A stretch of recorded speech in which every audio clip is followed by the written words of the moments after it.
नमस्ते everyone, Monika astrology में आपका बहुत बहुत स्वागत है। आज हम बात करने जा रहे हैं वृश्चिक लग्न की।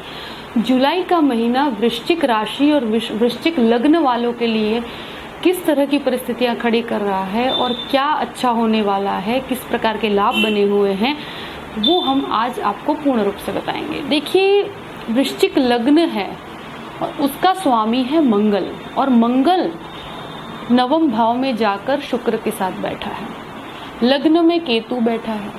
तो आखिर ये जो परिस्थिति है, तो मंगल लग्न का स्वामी होकर नवम में जाकर नीचस्थ पोजीशन है, क्योंकि कर्क का जो मंगल होता है वो नीच का होता है। इसमें क्या होता है कि इसमें आप बहुत ही जल्दबाजी कर कोई निर्णय लेना चाहते हैं, तो ये आप करने से बचिएगा। सबसे बड़ा पॉइंट ये है। और बोलने का भी आपको बहुत थोड़ा सा इसमें ध्यान ये रखना है कि आपके लिए गए निर्णय एक तो त्वरित नहीं होने चाहिए और जल्दबाजी करने से बचिएगा। और स्पेशली कोई जॉब चेंज करने जा रहे हैं तो त्वरित कोई निर्णय मत लीजिए, और स्पेशली 20 तारीख तक आपको कोई इस तरह का डिसीजन नहीं लेना है। जहां है 20 तारीख तक आप रहें तो बेहतर है। 20 तारीख के बाद जब मंगल आपका दशम भाव में आ जाएगा, उसके बाद परिस्थितियां बहुत ही डिफरेंट हो जाएगी।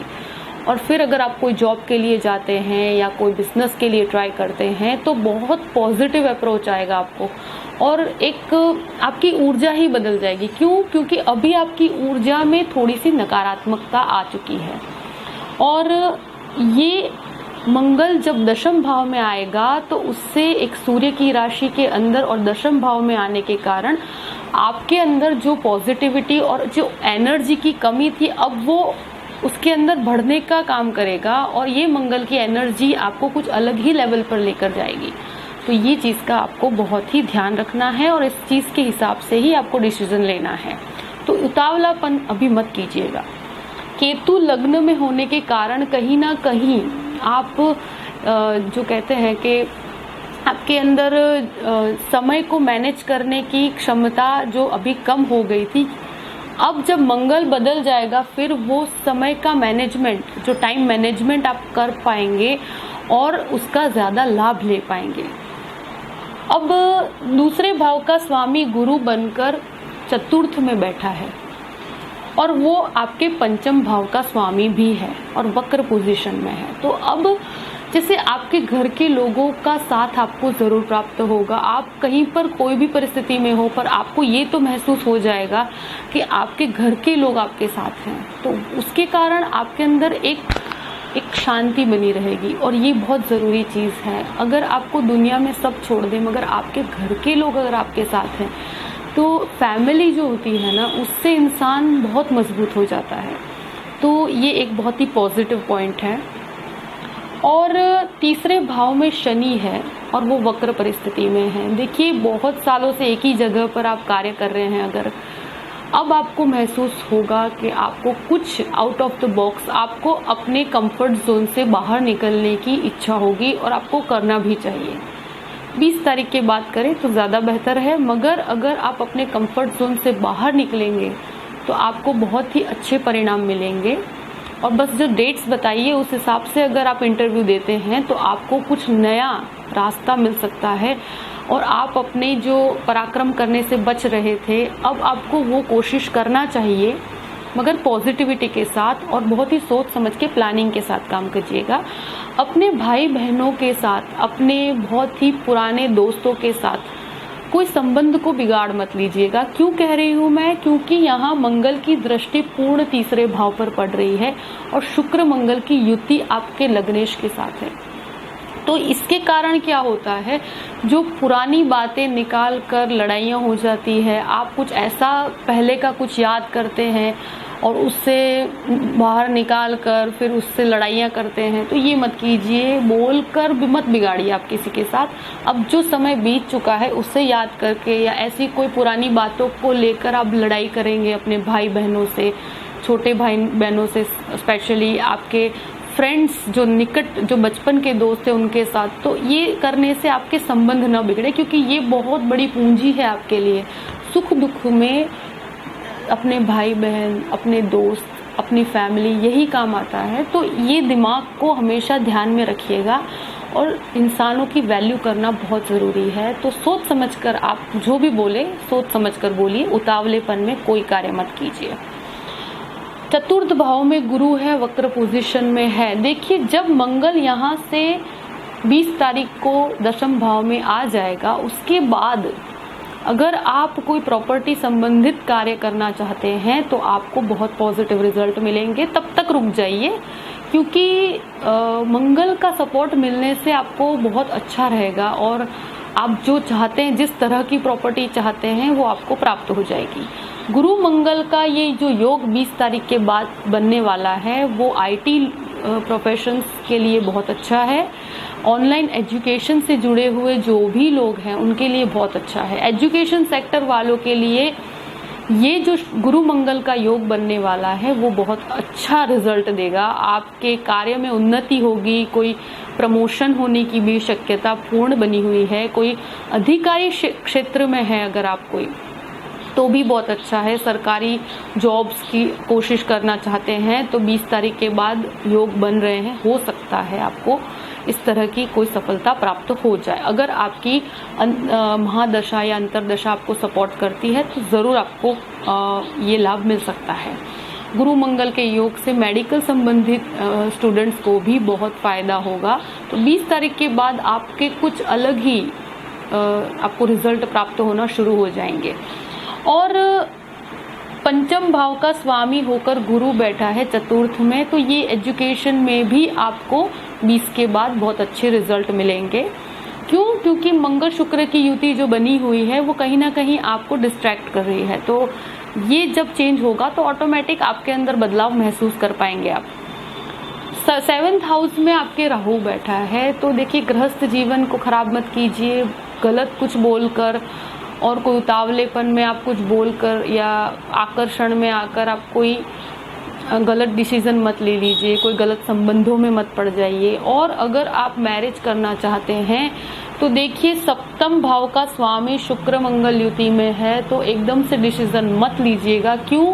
क्योंकि ये निर्णय आकर्षण के बेस पर होगा, तो संबंध टूटने की शक्यता पूर्ण बनी हुई है। आपके साथ छल कपट न हो जाए, इस चीज का ध्यान रखिएगा। सामने वाला आपके साथ कोई चीट न करे आपको, क्योंकि राहु कहीं ना कहीं चीट करता है, मगर तब चीट करता है जब 7th लॉर्ड भी मंगल के साथ है नीचस्थ पोजीशन में। तो आप कोई जल्दबाजी में अभी कोई मैरिज का डिसीजन ऐसा मत ले लीजिए, आगे जाके तकलीफ हो जाए। उससे तो अच्छा 20 तारीख तक रुक जाइए। कोई भी मैरिज से रिलेटेड डिसीजन है 20 तारीख तक बिल्कुल मत लीजिए, क्योंकि शुक्र मंगल की युति आकर्षण में फंसा देती है। तो ये मत कीजिएगा, सोच समझ के डिसीजन लीजिए।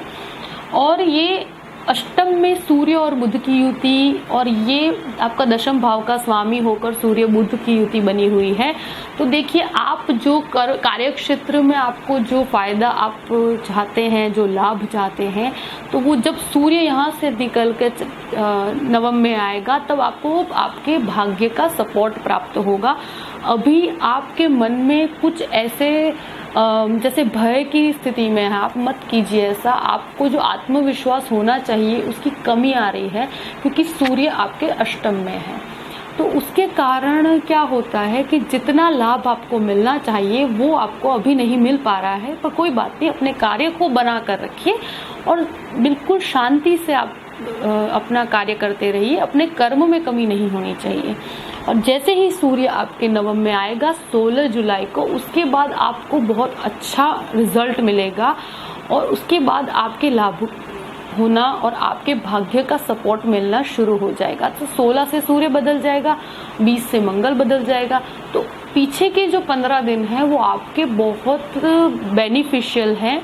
शुरुआती दौर में अगर आपको कोई कार्य न हो तो बिल्कुल फ्रस्ट्रेट मत होइएगा, शांति से रहिए। समय बदलने में थोड़ा सा 10-15 दिन का समय है, वो आपको कार्य तो आपके होंगे, ऐसा नहीं है कि कार्य नहीं होंगे, मगर आपको धैर्य से कार्य करना है। उसका रिजल्ट पॉजिटिव जो मिलना चाहिए, जो आप बड़ा लाभ एक्सपेक्ट कर रहे हैं, वो आपको 20 तारीख के बाद मिलेगा और 16 तारीख के बाद मिलेगा।